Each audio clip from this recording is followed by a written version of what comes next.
12 Russian fighter jets, $600 million in aircraft, destroyed in under 4 minutes. But this wasn't just the biggest single-day loss of Russian air power in the war. It was proof that Ukraine had cracked the code on how to find and destroy targets Russia believed were perfectly camouflaged and completely safe. August 9, 2023. The sun rose over Saki Airbase in western Crimea, casting long shadows across rows of hardened aircraft shelters and reinforced hangars. To the Russian pilots stationed there, this was supposed to be a sanctuary, located nearly 200 kilometers behind what Moscow considered secure territory. Saki represented the backbone of Russian air operations over the Black Sea. The base housed some of Russia's most advanced combat aircraft, including Sukhoi Su-24 Fencer, strike fighters, and Su-30 flanker multi-role jets. Each aircraft represented decades of Soviet and Russian aerospace engineering, millions of dollars in investment, and critical strike capability that Moscow desperately needed to maintain control over contested airspace. But as breakfast was being served in the base cafeteria and maintenance crews were conducting their morning inspections, Ukrainian intelligence analysts were watching, not from the ground, not from nearby observation posts, but from hundreds of kilometers away, using a combination of commercial satellite imagery, signals intelligence, and human sources that had spent months mapping every detail of Saki's layout, defensive systems, and operational patterns. What those analysts saw was not the impenetrable fortress that Russian military planners believed they had created. Instead, they saw vulnerabilities, patterns in aircraft movement, gaps in air defense coverage, and most critically, they had identified which aircraft shelters contained real fighter jets and which ones held elaborate decoys designed to waste Ukrainian munitions. The operation that was about to unfold represented months of meticulous intelligence gathering. Ukrainian military intelligence, working alongside technical specialists and satellite imagery analysts, had been studying Saki Airbase since the earliest days of the full-scale invasion. They cataloged the thermal signatures of real aircraft versus decoys. They tracked the movement patterns of Russian personnel. They identified the electromagnetic emissions from active radar systems and noted when those systems went offline for maintenance. They mapped the placement of Pantsir S-1 short-range air defense systems positioned around the perimeter. They even tracked the delivery schedules of aviation fuel and munitions, understanding that high-value aircraft would be located near recent resupply operations. This wasn't guesswork. This was systematic, professional intelligence work conducted with the precision of a forensic investigation. Russian forces had taken extensive measures to protect Saki.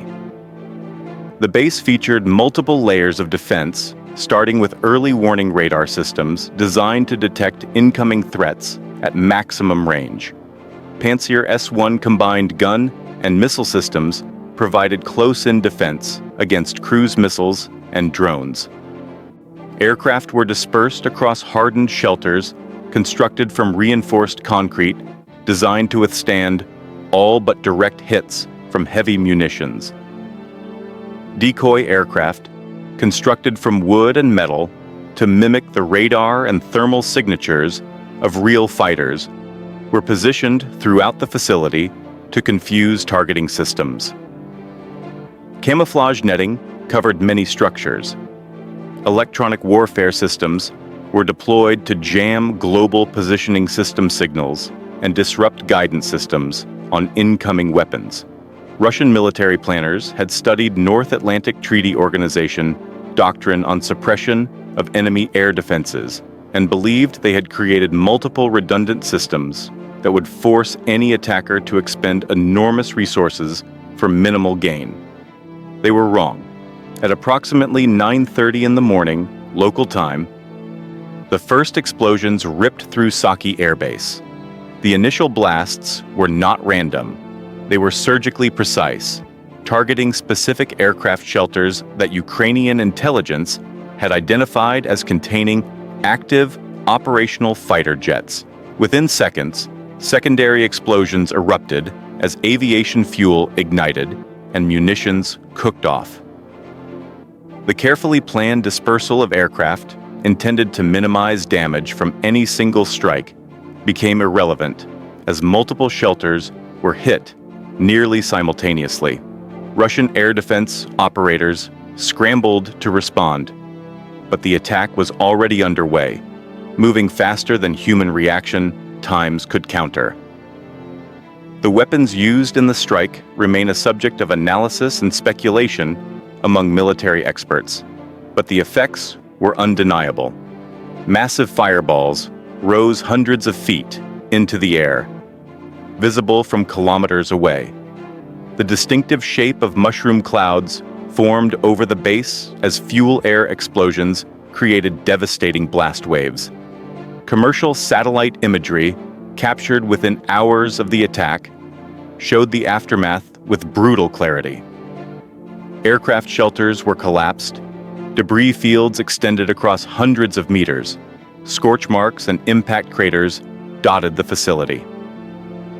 Most critically, satellite analysts could identify the twisted wreckage of multiple Su-24 and Su-30 aircraft, their distinctive airframes recognizable even in their destroyed state.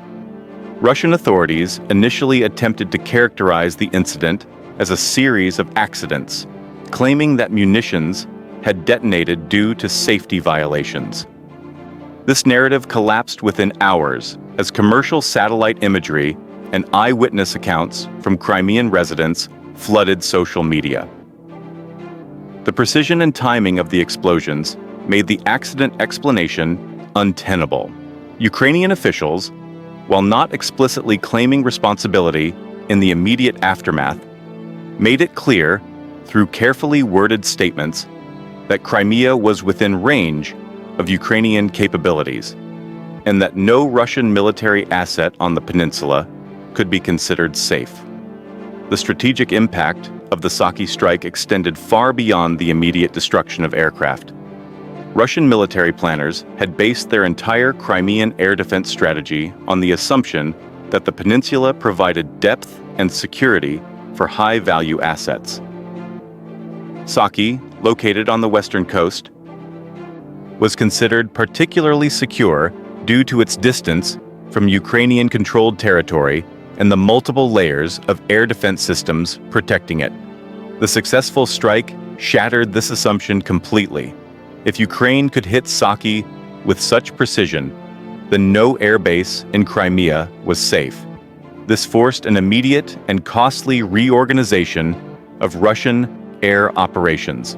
In the days and weeks following the attack, commercial satellite imagery tracked a massive redistribution of Russian aircraft away from Crimean bases. Fighters that had been stationed at Saki and other forward locations were relocated to air bases deeper inside Russian territory, in some cases hundreds of kilometers farther from the front lines. This redeployment had immediate operational consequences. Russian combat aircraft now needed to fly longer distances to reach their targets, reducing their time on station, limiting their payload capacity due to increased fuel requirements, and exposing them to Ukrainian air defenses for extended periods. The combat radius advantage that Crimean bases had provided was essentially eliminated overnight. The economic cost was staggering. Each Su-24 fencer represented approximately $50 million in replacement value when accounting for the aircraft itself, the training of pilots qualified to fly it, and the years of maintenance and upgrades invested in keeping the aging fleet operational. The Su-30 flankers were even more expensive, with individual units valued at over $80 million and representing some of Russia's most capable multi-role fighters. Conservative estimates place the total losses at Saki at 12 aircraft, yielding a direct monetary loss of approximately $600 million. But the true cost extended beyond simple replacement value. These were not warehouse stockpiles that could be quickly replenished. Each destroyed aircraft represented months or years of production capacity in Russian aerospace plants already struggling with sanctions and supply chain disruptions. The psychological impact on Russian forces stationed in Crimea was equally significant. For 8 years following the 2014 annexation, Russian military personnel had operated in Crimea with a sense of security and permanence. The peninsula was treated as integral Russian territory, safe from Ukrainian retaliation. Saki shattered that perception.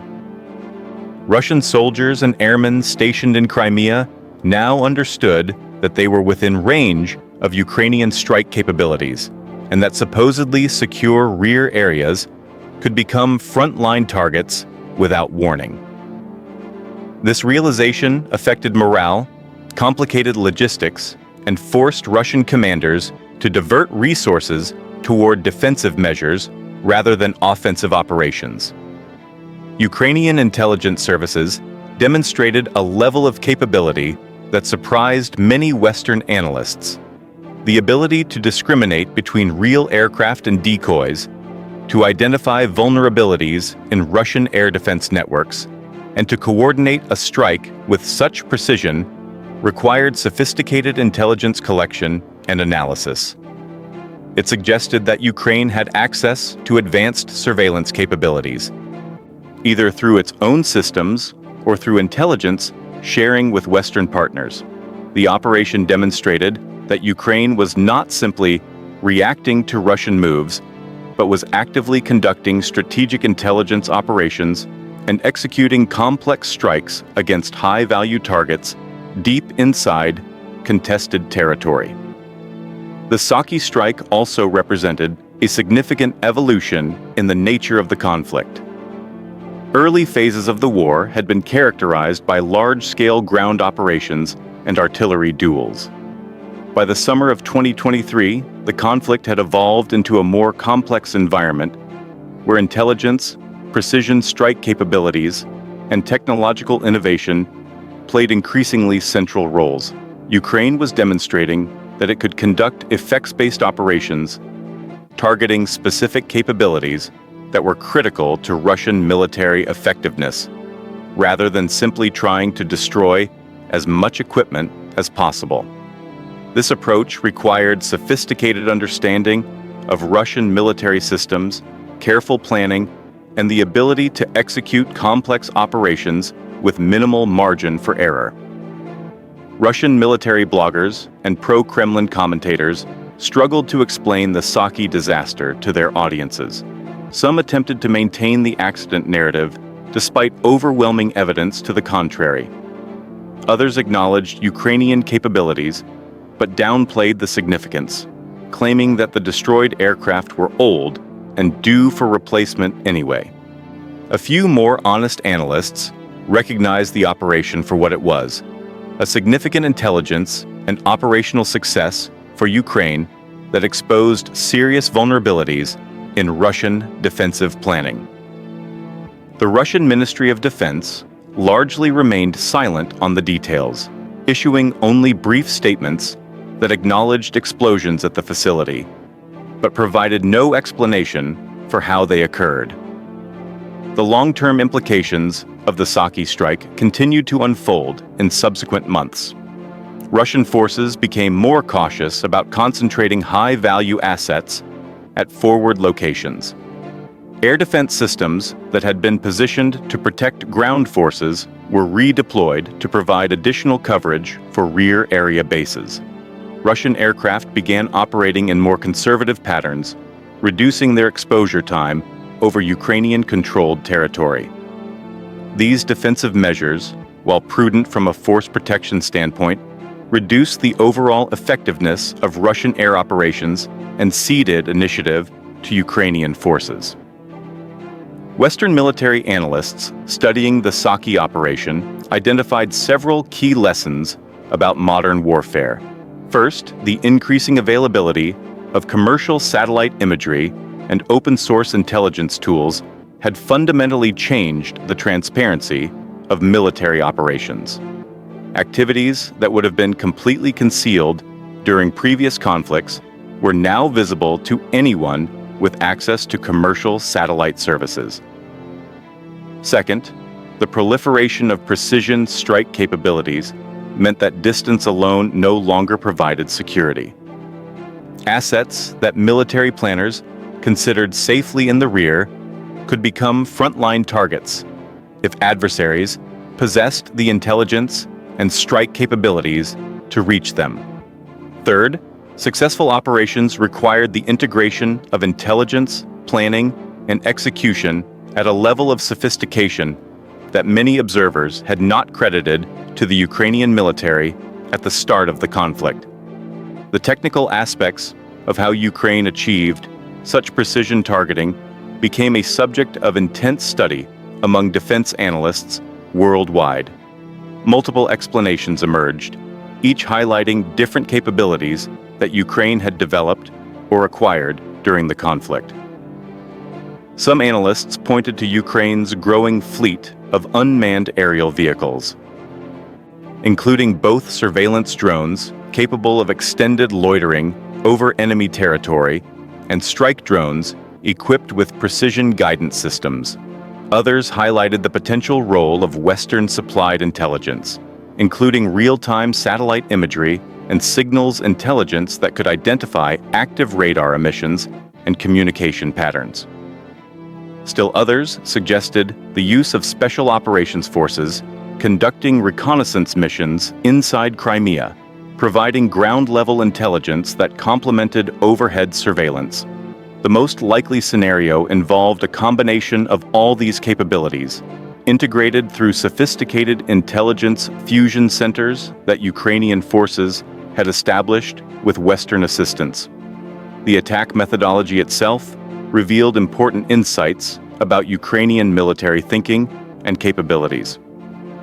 Rather than attempting to overwhelm Russian air defenses through saturation attacks using large numbers of weapons, Ukraine appeared to have focused on precise targeting of specific vulnerabilities. This approach required detailed intelligence about Russian defensive systems, including their detection ranges, engagement envelopes, and operational patterns. It also required weapons capable of exploiting gaps in coverage or timing their arrival to coincide with moments when defenses were degraded. The nearly simultaneous impact of multiple weapons suggested either coordinated launch timing or some form of terminal guidance that allowed weapons to synchronize their final approach despite potentially different flight paths and launch locations. Russian air defense doctrine had been built around assumptions that proved inadequate in the face of this type of attack. Soviet-era defensive planning had emphasized protecting against North Atlantic Treaty Organization-style air campaigns involving large numbers of manned aircraft and cruise missiles. The Pantsir S-1 systems deployed around Saki were designed to engage targets that announced their presence through radar signatures and followed predictable ballistic or aerodynamic flight paths. Ukrainian weapons, whether drones, missiles, or some combination thereof, appeared to have characteristics that made them difficult for these systems to engage effectively. Low radar cross-sections, irregular flight paths, and possibly terrain-following capabilities allowed them to penetrate defenses that looked impressive on paper, but struggled against threats that didn't match their design parameters. The human element of the Saki operation was equally important to understand. Russian personnel at the base had become complacent after months of relative safety. Daily routines had been established. Security procedures had perhaps been relaxed. The psychological comfort of being nearly 200 kilometers behind the front lines had created an environment where the possibility of attack seemed remote and abstract. Ukrainian intelligence services had likely studied these patterns, understanding that human factors could be as exploitable as technical vulnerabilities. The timing of the attack during morning hours, when personnel were concentrated in certain areas and aircraft were not actively flying missions, suggested detailed knowledge of base operations that could only come from sustained surveillance or human intelligence sources. The broader strategic context of the Saki strike cannot be ignored when assessing its significance. By August 2023, the war had reached a stage where both sides were seeking ways to gain decisive advantages. Despite a largely stalemated ground situation, Ukrainian forces had demonstrated their ability to defend against Russian offensives, but lacked the resources for large-scale counteroffensives that could quickly reclaim significant territory. Russian forces controlled substantial portions of Ukrainian territory, but had failed in their attempts to capture major cities like Kyiv, and had suffered enormous casualties in grinding attritional warfare. In this context, operations like the Saki strike represented Ukrainian efforts to impose asymmetric costs on Russia, destroying high-value assets that would be difficult or impossible to replace while minimizing Ukrainian casualties. The international response to the Saki attack revealed much about the geopolitical dimensions of the conflict. Western governments that were supporting Ukraine with military aid generally remained silent on the specifics of the operation, neither confirming nor denying any role in providing intelligence or capabilities that enabled the strike. This calculated ambiguity allowed them to maintain plausible deniability while signaling to Russia that continued aggression would face consequences that extended beyond the immediate battlefield. Russian officials, meanwhile, found themselves in the awkward position of trying to explain significant losses while maintaining the narrative that their military operation was proceeding according to plan. The contradiction between claiming security and success while simultaneously losing major assets in supposedly secure rear areas created tensions in Russian military and political circles. The Saki operation also highlighted the changing nature of information warfare in modern conflicts. Within hours of the explosions, images and videos from the scene began circulating on social media platforms. Residents of nearby areas had filmed the massive explosions and uploaded the footage before Russian authorities could establish effective information controls. Commercial satellite companies tasked their spacecraft to image the base, with analysis results appearing in mainstream media within 24 hours. Open-source intelligence analysts around the world pored over the imagery, identifying specific aircraft types, counting impact craters, and assessing damage with a level of detail that would have been impossible for civilian observers in previous conflicts. This transparency made it impossible for Russia to control the narrative or hide the extent of losses, contributing to domestic questions about military leadership and effectiveness. The operational adaptations that followed the Saki strike demonstrated how a single successful attack could force systemic changes in enemy operations. Russian military leadership faced difficult choices about how to respond. Concentrating aircraft at a smaller number of heavily defended bases would make air defense easier, but would also create more lucrative targets if those defenses were penetrated. Dispersing aircraft across many smaller facilities would complicate Ukrainian targeting, but would also stretch Russian air defense resources thin and create logistical challenges. Moving aircraft farther from the front would reduce their exposure to Ukrainian strikes, but would also reduce their operational effectiveness. Each option involved trade-offs, and the fact that Ukraine had forced Russia into this position represented a significant strategic achievement. The Saki strike proved a fundamental truth about 21st century warfare. Distance no longer equals safety. Camouflage no longer guarantees invisibility. And expensive defensive systems can be defeated by adversaries who understand their weaknesses. What happened on August 9th, 2023, was more than the destruction of 12 aircraft. It was evidence that intelligence, precision, and operational planning now matter as much as firepower. Ukraine demonstrated that even heavily defended targets can be reached when determination meets capability. This is how modern warfare actually works.